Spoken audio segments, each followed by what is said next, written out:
We'll dispense with the pleasantries and just say that we are thrilled to be here tonight and to talk to you about sparkling wine. Go ahead and enjoy your drink while we chat. Also, if you ordered the Lunetta Moscato, you got a bottle that says Asti. It's the same wine, it's just a different producer. So yeah, we're gonna kick it away with Kaiya. Yeah, so the first thing that you should know about sparkling wine is that it was created by accident.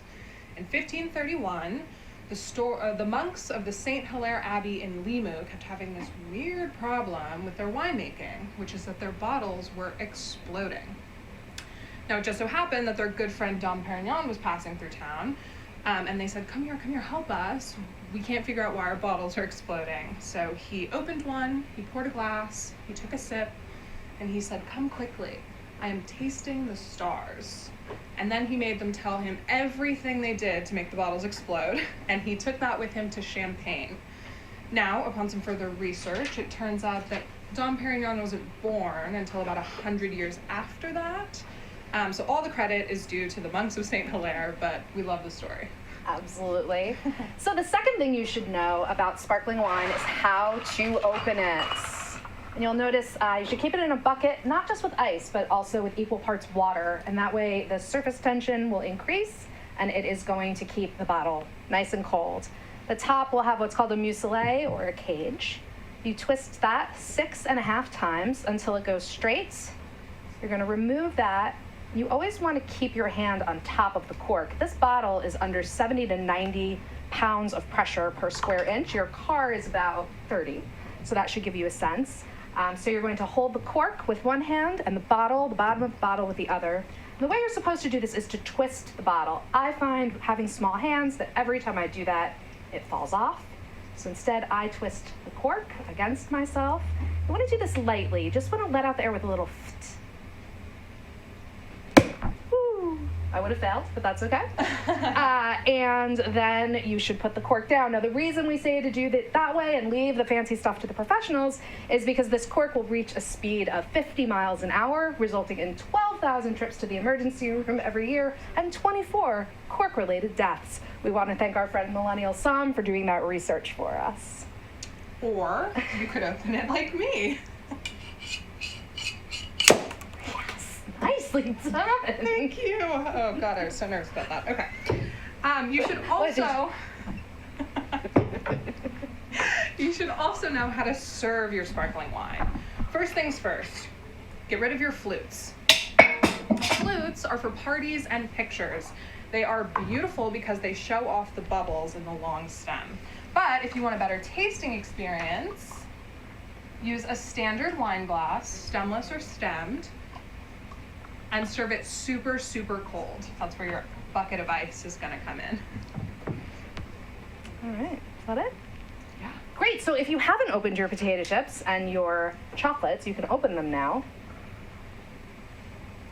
Take a sip of your wine, and you'll notice that it is very palate cleansing. It kind of scrapes your palate and keeps it fresh, which makes this very easy to pair. So a couple of things, the pairings are universal, whether you have a little bit of sweetness like the Asti, or it's very dry like the Cava. What you want to look for are things that are buttery. We love sugar cookies with our bubbly.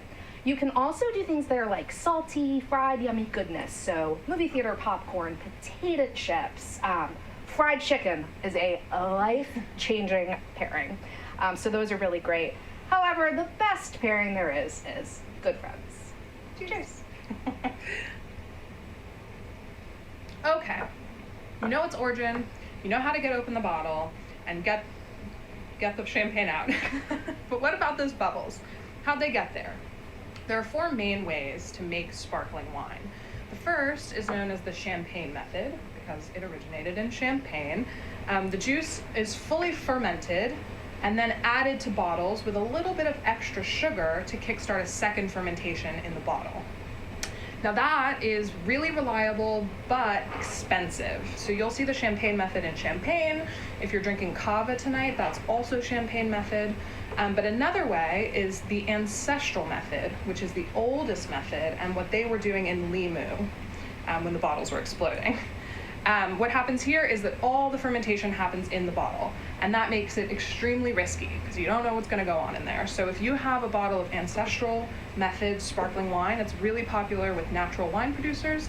Just be careful when opening it. It's pretty much a loose cannon sometimes. The third is tank method. If you love Prosecco, you know all about the tank method.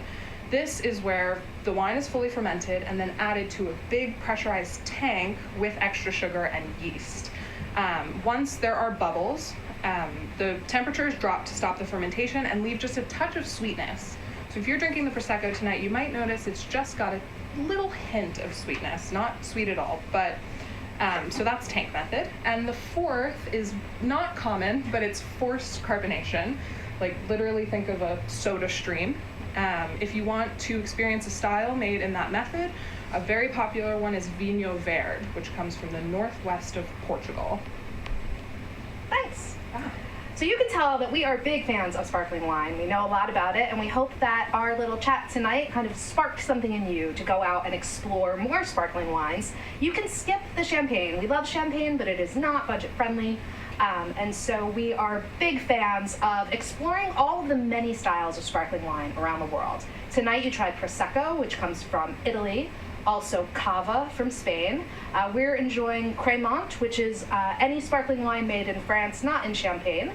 And they make it in every region of France. Locally, you can find all of these, and also you will often find from Germany their sparkling wine, which is called Sekt. So with that, we want to say thank you again. Also, cheers to everyone, and have a great night. Bye.